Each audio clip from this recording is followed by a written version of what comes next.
ብሌን? አዎ ብሌን።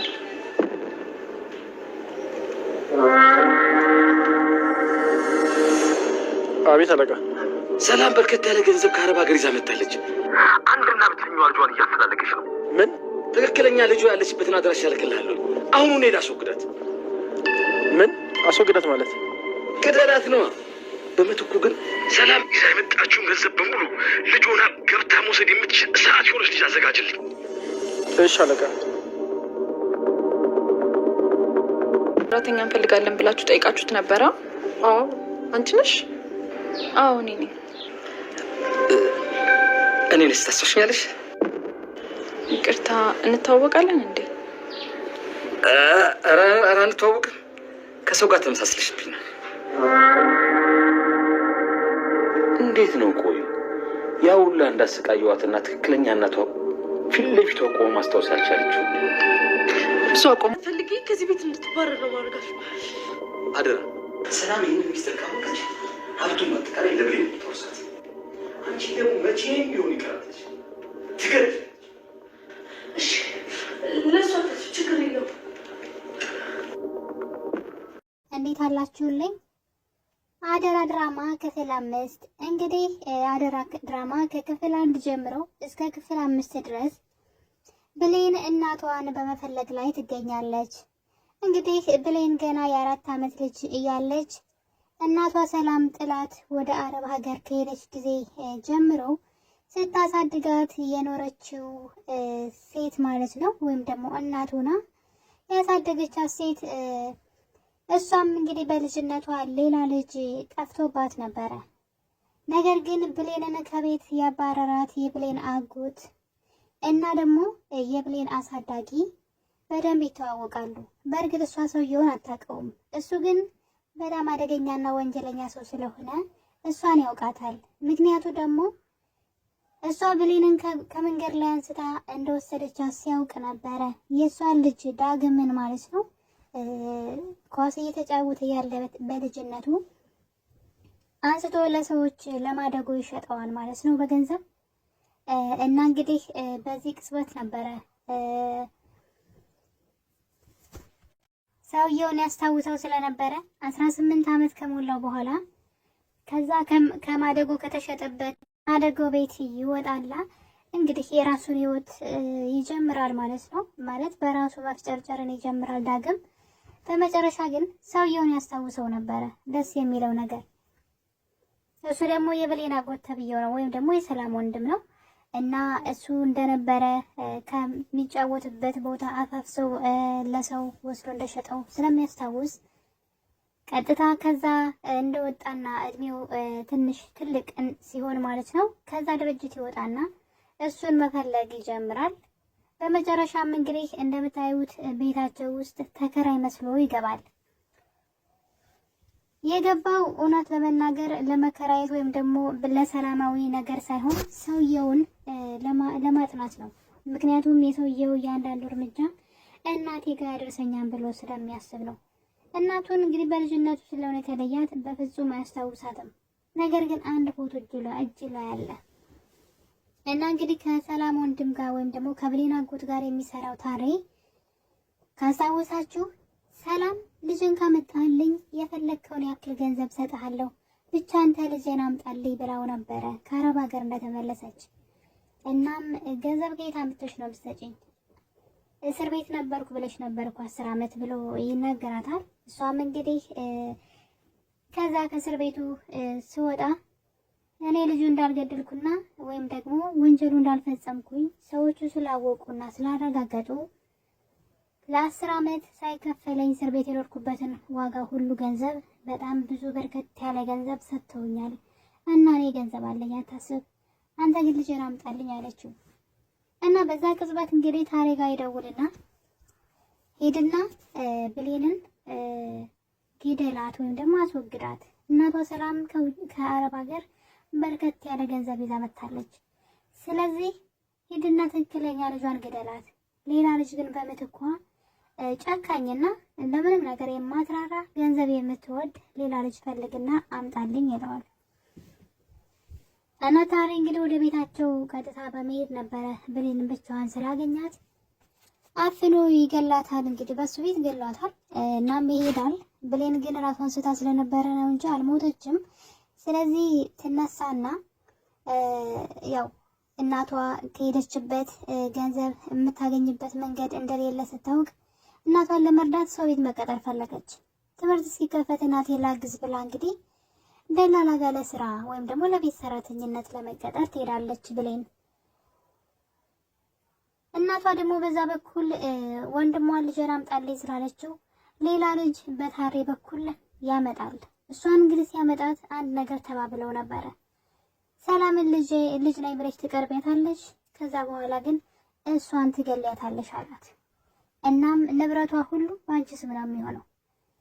ስለዚህ 75% ለኔ፣ ሌላ 25% ለአንቺ ትወስዳለሽ ብሏት ነበር ልጅቷን፣ ቃልን ማለት ነው። እንግዲህ የሰላም ልጅ መስላ የመጣችውን ሳትሆን መስላ የመጣችውን ማለት ነው።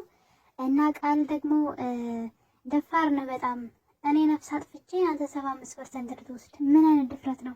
ብቻ እንዴ ከእጅ ትግባ ወይም ደግሞ ግሬዛ ቤት ይርገጥ ብላ በውስጧ ለሱ ግን የውሸት ፊት ታሳየዋለች። በውስጧ ግን እንደማትስማማ ነበረ። እንግዲህ ሌባ ሲሰርቅ ሲስማማ ሲጣል ምንድነው ሲካፈል ይጣላል ይባላል እና እንደዛ ነበረ ቃል ስታስብ የነበረው። ሰውየው በጣም ስግብግብ ስለሆነ እንግዲህ ያችን የ4 ዓመት ልጅ አውጥቶ ከቤት ጣላት። ለምን መሰላችሁ? ሰላም አረብ ሀገር ሄዳ 2 ዓመት ብቻ ነው የምቆየው፣ ገንዘብ እልካለሁ ልጄን አደራ ብላው ነው ሄደችው። እሱ ግን ሰላምን አይደለም 2 ዓመት በ10 ዓመቷም አልደወለችም። ሰላም ደብዛዋ ነው የጠፋው። ሰላም አረብ ሀገር ከሄደች በኋላ ደብዛዋ ነው የጠፋው። እንኳን ብር መላክ ይቅርና ስልክ እንኳን አልደወለም። ጠፋች እና አደራውን ምን አደረገ? አውቶ ጣላት። እናትየዋ ገንዘብ እንድትልክለት ነው ዋናው ሀሳቡ። እናትየዋ ትንሿ ልጅ እሱ ጋር ትታሄዳ እዛ ገንዘብ እንድትልክለት ይፈልግ ነበረ፣ በጣም ገንዘብ ወዳድ ከመሆኑ የተነሳ። ሰላም ግን የሄደችበት ነገር ተቃራኒ ወይም ደግሞ ያሰበችው እንዳላሰበችው ሆኖ ሰው ገለሻል ወይም ደግሞ ያሰረችዋ ልጅ ሲሞት አንቺ ነሽ የገደልሽ ተብላ እንግዲህ 10 ዓመት ሙሉ ታስራለች። እሱ ደግሞ ይህን አጋጣሚ ተጠቅሞ ከሌለሽማ ብሎ ልጇን አውጥቶ ጣላት። አያችሁ፣ ጥቅመኛ ሰዎች ማለት ነው። ሲኖራችሁ ብቻ ነው ከእናንተ ስር የሚገኙት። የሌላችሁ ቀን እንደዚህ ነው ገፍትረው ጥለዋችሁ የሚሄዱትና እንግዲህ ገዛ የቱ ልጅ ናት። ነገር ግን እናትየዋ ገንዘብ ስላላከች ብቻ ጎዳና ላይ ይጥላታል። ማን አንስቶ እያሳደጋት እንደነበረም ደግሞ ያውቅ ነበረ። እና እንግዲህ ብሌን ደግሞ የቤት ሰራተኝነት ለመቀጠር ትሄዳለች። እናም በመጨረሻ ሰላም ሰራተኛ ትፈልግ ስለነበረ ለሰላም ይልኳታል። እናም እንግዲህ ቀጥታ እናቷ ቤት ሄዳ ነበረ በሩን ያንኳኳችው። በነገራችን ላይ ቃልም ልጅ ነኝ ብላ እዛ ቤት የገባችበት ቀን ብሌንም ለሰራተኝነት እዛ ቤት የገቡበት ቀን ተመሳሳይ ሰዓት ነበርና እናም በመጨረሻ የቤቱን በር ስታንኳኳ አጎትየው ይከፍተዋል። በድንጋጤ እንደምታዩት እንዴት በህይወት ኖርሽ እያለ በድንጋጤ አይኗን እያያት ነበረ። እናም ያስታወሰችው ስለመሰለው በልጅነቷ በጣም ያሰቃያት ስለነበረ ሁሉ ነገር አስታውሳለች ብሎ እናቷ ሳትመጣ ቶሎ ልግደላት ብሎ ሊወጋት ነበር በጩቤ። ነገር ግን እሷ ጭራሽ እኔ እናንተ እንተዋወቃለን ወይ ነው ያለችው። ምን እንደገጠማት አላውቅም። በህይወቷ በልጅነቷ እንግዲህ እንዴት አጎቷን ልትረሳው እንደቻለች፣ ለዛውም እንደዛ ያሰቃያትን ሰው እንዴት ልትረሳው ቻለች? ምናልባት ህይወቷ ላይ የሆነ ነገር ገጥሟት ሊሆን ይችላል የረሳችው። ብሌን እናቷ ለምን የት እንደሄደች እንኳን የምታውቀው ታሪክ የለም። አሳዳጊዋን ወላጅ እናቴ የምር ናፍቃኛለች፣ ባገኛትና ለምን እንደተወችኝ ብጠይቃት በህይወት ካለች እያለች በተደጋጋሚ አሳዳጊ እናቷን ስትጠይቃትም እያየን ነው። ያ ማለት ብሌን እናቷ እሷን ለማሳደግ ብላ አረብ ሀገር እንደሄደች ምንም የምታውቀው ነገር የለም ማለት ነው። ስለዚህ ህይወቷ ላይ የሆነ ነገር ገጥሟት ሊሆን ይችላል ማስታወስ ያልቻለችው። እናትየዋም ደግሞ ስላደገች እና በዛ ላይ ደግሞ ልጅ ነኝ ብላ ሌላ ልጅ ወደ ቤቷ ስለመጣች ውስጧ ቢመኝም ማለት ውስጧ ሲያያት ቢፈልጋትም ልጅ ናት ብላ ብታስብም ግን ያው በዛችኛዋ ውስጧን ስላለ ማለት ያችኛዋ አይኗን ስለጋረደችው ማስተዋል አልቻለችም። ግን ውስጧ ግን የእናትነት ስሜቱ እየነገራት ነበረ። እናም የብሌን አጎት በድንጋጤ ነበረ ብሌንና ያያት። እዚህ ምን ትሰሪያለሽ? እንዴት በህይወት ኖርሽ? እያለ በድንጋጤ ሲደነባበር እሷ እንተዋወቃለን እንዴት ስትለው እንግዲህ እረፍት አግኝተዋል ማለት ነው። ምክንያቱም አታስታውሰኝም፣ አታውቀኝም፣ ምን የምናስጨነቀኝ ብለው እንግዲህ ብሌን እናቷ ቤት ስራ ቀጥላለች ማለት ነው። ነገር ግን በዛ ውስጥ በጣም ብዙ ነገሮችን እንግዲህ እየተሰቃየች ነው ያለችው። እናቷን ቃል በተደጋጋሚ ለመግደል በምግቧ ውስጥ መርዝ ስትጨምር ታያለች። እናቷን እንግዲህ ያችን ሴት ለማዳን ማለት ነው። ያው እናቷ እንደሆነች እንግዲህ እኛው ነን የምናውቀው፣ እሷ የምታውቀው ታሪክ የለም ማለት ነው።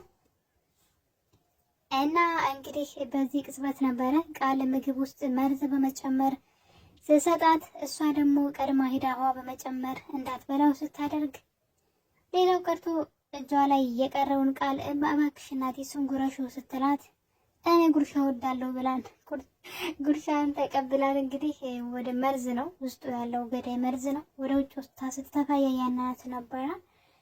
እና እነዚህ ነገሮች በጣም ሲደጋገሙ እንግዲህ የሆነ ጊዜ ቃል እንደለመደችው ሻይ ውስጥ መርዝ ጨምራ ለሰላም ትሰጣታለች። 2 ሻይ ስለነበር ያቀረበችው ብሌን ቀጥታ ወደ ሳሎን በመሄድ ጠረጴዛው አልጸዳም ብላ ጠረጴዛውን እየጠረገች ሻዩን ታቀያይርና መርዝ ያለውን ለቃል እንዲሆን ታደርገዋለች። ቃልም እንግዲህ አገር ሰላም ነው ብላ የኔ ሻይ ንጹህ ነው የሰላም ነው፣ ሰላምን ለመግደል እንግዲህ በዚህ መጠን ማለት ነው። እኔ እኮ አንዳንዴ ሞኝ የምንሆንበት መንገድ ማለት በተደጋጋሚ ፊልሞች ላይ ቁጭ ብለው አብረውን የሆነ ምግብ አቀርበንላቸው መርዝ አልዘጋን እንሰጣቸዋለንና በምርመራ ሲታወቅ ማን የሚጠረጠርልን እየመሰለን ነው ማለት እንዴት ነው ነገሩ? ግን ይሄን ነገር አስባችሁበታል? በሌላ በኩል ሰው የማይጠረጥረው ሰው ባላየው መልኩ ቢሆን እሺ፣ ፊት ለፊታችሁ አብራችኋቸው ቁጭ ብላችሁ መርዝ እየጨመራችሁ ሰጣችሁ ነገ ሲጣራ እጣቱ ወደ እናንተ እንደሚጠቁም አታውቁም? እንዴት ነው ነገሩ? ይሄን ያስባችሁታል ወይ ነው? እና ቃል በተደጋጋሚ መርዝ እንግዲህ እየጨመረች ለእናቷ ስትሰጣት ነበረ። እና በመጨረሻ ሻዩን ግን ቃል ተጠጣውና እንግዲህ ከሞት አፋፍ ነው የተመለሰችው። ከሞት አፋፍ። አይ ብሌን ምንድን ነው ያደረግሽው? እና እንግዲህ ይሄ ነገር በዚህ እንዳለ በሌላ ጊዜ ግን አንድ ተንኮል ታስባለች ማለት ነው። በተደጋጋሚ ይሄን ነገር እያከሸፈችባትና እየተከታተለቻት እንደሆነ ስላወቀች አጎትየውም ደግሞ አንድ ሀሳብ መጣለት። ሰላማውን የምትኖርበት ቤት አዲስ ቤት ነው፣ ገና በስሙ አልዞረም። ስለዚህ ሰላምን ገደልሻት ማለት ይሄ ቤት በአንቺ ስም አይሆንም፣ ምክንያቱም በስሟ አላዞረችውም ይላታል። ስለዚህ ሰላምን መግደል ተይና ብሌን እናሰቃያት ይላታል። እናም እንግዲህ ቃል ምንድን ያደረገችው ቃል እዛ ቤት ብሌን እንድትባረር ወይም ደግሞ ሰላምና ብሌን እንዳይቀራረቡ፣ ሰላም አሰሪ ሆናት ግን ባወሩ በተቀራረቡ ቁጥር ስለ ህይወቷ በጠየቀቻት ቁጥር ብሌን ስለ እሷ ብትነግራትና ልጇ እንደሆነች ልደርስበት ትችላለች። አብረው እንዳያወሩ እድልም አትስጫቸው፣ ከቻልሽ እዛ ቤት የምትወጣበትን መንገድ አመቻችና አባሪያት ይላታል። ሰው ምንድነው ያደረገችው ቃል እንግዲህ ምግብ ታቀርብና ብሌን እንድታያት ሆን ብላ መርዝ ምግብ ላይ ትጨምራለች። ብሌንም እንደለመደች ተደብቃ ታያትና ኋላ ግን ብሌን ዘወር ስትልላት ምግቡን ወደ ሌላ ቦታ አስቀምጣ ሌላ ምግብ ንጹህ ምግብ ታዘጋጅና ለእናቷ ሰላም ትወስድላታለች። ብሌን መርዝ ሲጨመርበት ስላየች ተከትላ ሄዳ እናትየዋ ልትጎርስ ስትል በተደጋጋሚ እንዳትጎርስ ከለከለቻት። ምግቡ መርዝ ያለው ቃል ስትጨምርበት አይቻለሁ ትላለች። በዚህ ቅጽበት እንግዲህ ቃል ስቅስቅ ብላ ታለቅስና እንዴት በስንት ዓመት የሚያገኘዋትን እናቴን ልትገሊያት ነው ትያለሽ ብላ ያዙ ይልቀቁትልና አምጪው እንደውም ብላ የእናቷን ምግብ ተቀብላ መብላት ትጀምራለች። እንግዲህ በዚህ ቅጽበት ሰላም ከቤት እንድትወጣላት ብሌን ተናግራት ነበረ። እንግዲህ ብሌን ደግሞ መሄድ አልፈለገችም። እግሯ ስር ተደፍታ ይቅርታ ስትጠይቅ እያየን ነውና እንዴት ተንኮል እንደሰራችባት ነው እኔ በጣም የገረመኝ። እንግዲህ እነዚህ ነገሮች በዚህ እንዳሉ ነበረ የቤት ተከራያቸው ወይም ደግሞ የብሌን ያሳዳጊዋ ልጅ ዳግም ማለት ነው እንግዲህ ለሰለላ ነው እዛ ግቢ የገባው። ሰውየው ከእናቱ የለየው ይሄ ሰውዬ ነው። ስለዚህ እሱን ለመበቀልና እናቱን ለማግኘት እዚህ ግቢ መከራየት ስላለበት ነውና እንግዲህ የሆነ ሰዓት ቻርጅ ለመውሰድ ወይም ለመመለስ ወደ ቤታቸው በር ላይ ሲደርስ የብሌን አጎትና ቃል አንድ ነገር ሲያወሩ ሰማቸው። ብሌን የሰላም ትክክለኛ ልጅ ናት። እዚህ ቤት ሰራተኛ ሆና የመጣችው ትክክለኛ ልጅ